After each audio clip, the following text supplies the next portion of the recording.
तीन शिरी सहा हात तया माझा दंडवत. श्री स्वामी समर्थ. नमस्कार स्वामी भक्त हो, स्वागत आहे तुमचं पुन्हा एकदा नवीन व्हिडिओमध्ये. या व्हिडिओचं शीर्षक आहे गोरक्षनाथांचा जन्म कसा झाला व नवनाथ पारायण विधी कशी करावी. त्याआधी व्हिडिओ पूर्ण पहा आणि चॅनलला सबस्क्राईब केलं नसेल तर आत्ता सबस्क्राईब करून घ्या. चला व्हिडिओला सुरुवात करू. मच्छिंद्रनाथ तीर्थयात्रा करीत फिरत रंजलेल्या गांजलेल्यांना अनेक दुःखी कष्टी पीडितांना सुखाचा मार्ग दाखवू लागले. त्यांची दुःखे दूर करू लागले. त्यांच्या नावाचा जय जयकार होऊ लागला. ते चंद्रगिरी गावास गेले. त्या गावात सर्वोपदया या नावाचा एक गौड ब्राह्मण राहत होता. त्याच्या पत्नीचे नाव सरस्वती होते. ती अतिशय सद्गुणी होती. पुत्र संतान नसल्यामुळे ती दुःखी होती. त्यांच्या घरी मच्छिंद्रनाथ भिक्षा मागण्यास गेले. सरस्वतीने त्यांना भिक्षा घातली. नमस्कार केला. आपणाला संतती नाही, उपाय सांगा अशी विनंती केली. मच्छिंद्रनाथांनी तिला सूर्यमंत्राने मंत्रून भस्म दिले व सांगितले, हे भस्म रात्री निस्तेवेळी सेवन कर. हे भस्म ही नुसती राख नाही, नित्य उदयास येणारा हा साक्षात हरिनारायण आहे. तो तुझ्या उदरी येईल. तुझ्या त्या पुत्रास मी स्वतः येऊन उपदेश करीन. तो जगात कीर्तिमान होईल. सर्व सिद्धी त्याच्या आज्ञेत राहतील. मच्छिंद्रनाथ जाण्यास निघाले तेव्हा तिने विचारले, महाराज तुम्ही पुन्हा कधी याल. यावर नाथ म्हणाले, 12 वर्षांनी मी परत येईन असे सांगून ते निघून गेले. सरस्वतीने ते भस्म पदरात बांधून ठेवले. ती नंतर शेजाऱ्याच्या घरी गेली. तिथे अनेक बायका जमल्या होत्या. सरस्वतीने त्यांना सांगितले, एक बाबा आले होते. त्यांनी मला पुत्र होण्यासाठी भस्म दिले आहे. यावर त्या सर्वजणी हसल्या व म्हणाल्या, असल्या भस्माने का मुले होतात. त्या सर्व बायकांनी तिच्या मनात किंतु भरवल्यामुळे तिने आपल्या घराजवळील गोठ्याजवळ शेण टाकण्याच्या खाचीत ते भस्म टाकून दिले. 12 वर्षानंतर मच्छिंद्रनाथ चंद्रगिरी गावात सरस्वतीच्या घरासमोर जाऊन उभे राहिले. त्यांना पाहून सरस्वती बाहेर आली. तिने नाथांना ओळखले. मुलगा कुठे आहे. नाथांनी विचारले. मला मुलगा झालाच नाही, तिने सांगितले. खोटं बोलू नकोस. त्या भस्माचे काय झाले. नाथांनी प्रश्न केला. मी ते शेण टाकण्याच्या जागी नेऊन टाकले. योगीराज मला क्षमा करा. मला ती जागा दाखव. तिने नाथांना ती जागा नेऊन दाखवली. हे प्रतापवंता हरिनारायणा सूर्यसुता, तू जर गोवऱ्यात असलास तर बाहेर ये. गुरुराया मी इथं आहे. गोऱ्यांची रास मोठी आहे. तुम्ही मला बाहेर काढा. मच्छिंद्रनाथांनी लगेच खाच उकरून त्या मुलास बाहेर काढले. तो तेजपुंज पुत्र बाहेर येतात सूर्यासारखा प्रकाश पडला. सरस्वतीला पश्चाताप झाला. मच्छिंद्रनाथ त्या मुलास आपल्याबरोबर घेऊन गेले. गोरक्षनाथ असे त्याचे नाव ठेवले. त्याला शाबरी विद्येत प्रावीण्य केले. अस्त्रविद्येतही निपुण केले. योग बळामुळे गोरक्षनाथांनी चिरंजीवित्व प्राप्त करून घेतले होते. सिद्ध सिद्धांत पद्धती, अमनस्क योग, विवेक मार्तंड, गोरक्षबोध, गोरक्ष शतक इत्यादी त्यांचे ग्रंथ प्रसिद्ध आहेत. शके 1710 पर्यंत सर्व नवनाथ प्रकट रूपाने फिरत होते. नंतर ते गुप्त झाले. गिरनार पर्वतातील श्री दत्तात्रयांच्या आश्रमात गोरक्षनाथ राहिले. 84 सिद्धांपासून नाथपंथ भरभराटीस आला. नेपाळी लोक गोरक्षनाथांना पशुपतीनाथाचा अवतार मानतात.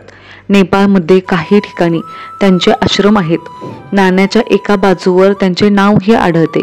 महाराष्ट्रातील औंढ्या नागनाथ ही त्यांची तपोभूमी असल्याचे म्हटले जाते. श्री नवनाथ पारायण पूजा विधी सामग्री: श्रीफळ 12, सुपारी 7 विड्यांची पानं, हळद, कुंकू, अक्षदा, अष्टगंध, भस्म, अत्तर, गुलाब पाणी, गोमूत्र, दूध, दही, मध, साजूक तूप, तेल, कापूसवात, फुलवात, कापूर, खडीसाखर, समई, सुट्टे पैसे, 2.5 मीटर लाल कापड, चौरंग, आसन, श्री नवनाथ फोटो, 1 तांब्या, काडेपिटी, फुले, हार, फळे, रुमाल, निरंजन, अगरबत्ती, धूप, ऊद, श्री नवनाथ भक्तिसार ग्रंथ, सोवळे किंवा भगवी लुंगी. सकाळी लवकर उठावे. गोमूत्र टाकून स्नान करावे. सूर्यास अर्घ्य द्यावे, तुळशीस पाणी घालावे, देवपूजा करावी, मोठ्या मंडळींना नमस्कार करावा, नियोजित जागेवर चौरंग ठेवावा, त्यावर लाल वस्त्र टाकावे, त्यावर श्री नवनाथांचा फोटो ठेवावा, समोर तांदूळ याची रास मांडावी, त्या राशीत एक नाणे ठेवावे, त्यावर रिकामा तांब्या ठेवावा, तांब्यात पाणी घालावे व पाण्यात हळद, कुंकू, अक्षदा, एक नाणे, एक सुपारी टाकावी, 5 विड्यांची पाने लावावी, त्यावर श्रीफळ ठेवावे, तांब्यास अष्टगंधाची 5 बोटे ओढावीत, स्वस्तिक त्रिशूल काढावे, श्रीफळावर ओम काढावा, कलशाच्या उजव्या बाजूस विड्यांची 2 पाने एकमेकांवर ठेवावी, त्यावर तांदळाची रास मांडावी, राशीत एक नाणे ठेवावे, एक सुपारी, पंचामृत, गुलाब पाणी शुद्ध पाण्याने धुवून पुसून त्यावर ठेवावी, गणपतीचे नामस्मरण 11 वेळा करून हळद, कुंकू, अक्षदा, अत्तर, गंध, फुले वाहावी, मागे एका सरळ रेषेत तांदळाच्या 3 राशी मांडाव्या, अशा 3 ओळी मांडाव्या, समोर एक रास मांडावी, प्रत्येक राशीत एक एक नाणे ठेवावे, एक एक सुपारी घेऊन पंचामृत, गुलाब पाणी व शुद्ध पाण्याने स्वच्छ धुवून पुसून घ्यावे, प्रत्येक राशीवर थोडे भस्म टाकावे व एक एक सुपारी राशीवर ठेवत जावी, सर्व सुपारी ठेवून झाल्यावर अत्तर लावावे, प्रत्येक सुपारीस गंध फूल वाहावे, एक एक सुपारी स्पर्श करून गायत्री मंत्राचा 11 वेळ जप करावा, फुले वाहावी व परत समोरील सुपारीस फुले, तुळसपत्रे किंवा बेलपाने वाहत 11 वेळ ओम चैतन्य दत्तात्रयाय नमः जप करावा व प्रत्येक सुपारीस अशीच पूजा करावी, नवनाथांच्या नावाचा जप करावा, फुले, तुळस, बेलपाने वाहावी.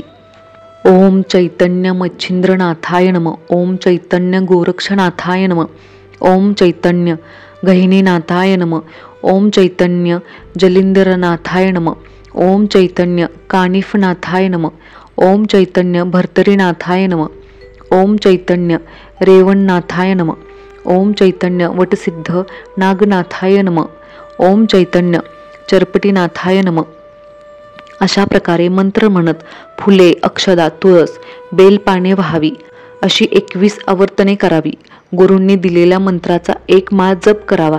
या चौरंगासमोर दुसरा चौरंग मांडावा, त्यावर लाल वस्त्र टाकावे, श्री नवनाथ भक्तिसार ग्रंथ ठेवावा, ग्रंथाचे पूजन करावे, फुले वाहावी, चौरंगाभोवती रांगोळी काढावी, उजव्या बाजूस समई ठेवून पेटवावी, समई कायम तेवत ठेवावी, ऊद जाळावा, अगरबत्ती, धूप पेटवावा, नमस्कार करावा, महाराजांच्या फोटोला हार घालावा, हातात पाणी घेऊन 3, 5, 7, 9, 41 दिवसांचा संकल्प करावा. हातातील पाणी जमिनीवर सोडावे, कापूर पेटवून श्री दत्त महाराजांची आरती करावी. दिगंबरा दिगंबरा श्रीपाद वल्लभ दिगंबरा हा मंत्र करावा. हळुवारपणे श्री नवनाथ भक्तिसार ग्रंथ वाचण्यास प्रारंभ करावा. अगदी शांतपणे व एकाग्रतेने वाचन करावे. वाचन झाल्यावर निरंजन लावून श्री नवनाथ महाराजांची आरती करावी. सर्वांना प्रसाद द्यावा. प्रसाद खोबऱ्याचा किस, अन्यथा सुंठ, खसखस, पिठी साखर एकत्र करून दररोज वाटावे. दररोज घरातील स्वयंपाकाचे एक पात्र भरून सकाळ संध्याकाळ नैवेद्य दाखवावा. घरात शांतता राखावी. अतिथींचा आदर करावा. कुत्र्यास, गोमातेस नैवेद्य द्यावा. भिक्षा मागण्यास कुणी आल्यास यथाशक्ती भिक्षा द्यावी. श्री नवनाथ महाराज घरात असल्यामुळे घराला मंगल दिवस येतील अशा भावपूर्ण श्रद्धेने राहिल्यास पूजकास व ऐकणाऱ्यास फारच अलौकिक अनुभव येतील. त्यांच्या मनोकामना पूर्ण होऊन संसार सुखाचा होईल. अकल्पित रीतीने पूर्ण होतील. साधकाने व सर्व परिवाराने पूर्ण शाकाहारी व निर्व्यसनी असणे आवश्यक आहे. इतर ठिकाणी किंवा परग्रही भोजन अन्नग्रहण करू नये. शक्य असल्यास उपवास करावा. फलाहारी असावे. पारायणाच्या सांगतेच्या दिवशी 9+3 लहान मुले भोजनास बोलवावे. शक्य असल्यास सर्वांना भगवी वस्त्र अर्पण करावी. सर्वांचे पाद्य पूजन करावे. भस्म, गंध, फुले, हार घालावे. नमस्कार करावा. आरती करावी. जेवणास वाढून दक्षिणा ठेवावी. भोजनास नैवेद्य मुगाची खिचडी, घेवड्याची भाजी, उडदाचे वडे, कढी, पाटवड्या, आळूवडी, जोंधळ्याची खीर, पुरी, मेथी भाजी, डांगर, चटणी, गवार, भेंडी, वाल, कारले, काकडी, बटाटे, टोमॅटो इत्यादी यांची मिक्स भाजी करावी. आमटी, भजी, पापड, ताक इत्यादींचा नैवेद्य असावा. सर्वांना पोटभर भोजन द्यावे व आपणही भोजन करावे. दुसऱ्या दिवशी सकाळी सर्व पूजा उचलून घ्यावी. ग्रंथपूजेच्या जागेवर ठेवावा. फोटो देवघरात ठेवावा. बाकी सर्व साहित्य पाण्यात विसर्जन करावे. दर गुरुवारी शक्य असल्यास उपवास करावा. पुरुष व महिला कोणीही श्री नवनाथ भक्तिसार ग्रंथ पारायण करू शकतात. नाथांची सेवा कुणीही करण्यास हरकत नाही. नाथ जात पात धर्म पंथ या लिंगभेद मानत नाहीत.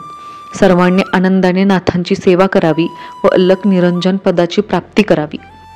नवनाथ पारायणातील 40 अध्यायाचे महत्त्व. अध्याय 1 संबंध बाधा नाहीशी होऊ शकते. अध्याय 2 धनप्राप्ती होऊन आपले कर्म सफल होते. अध्याय 3 शत्रूचा नाश, मुष्टियुद्ध, विद्येची प्राप्ती, घरात मारुतीचे वास्तव्य.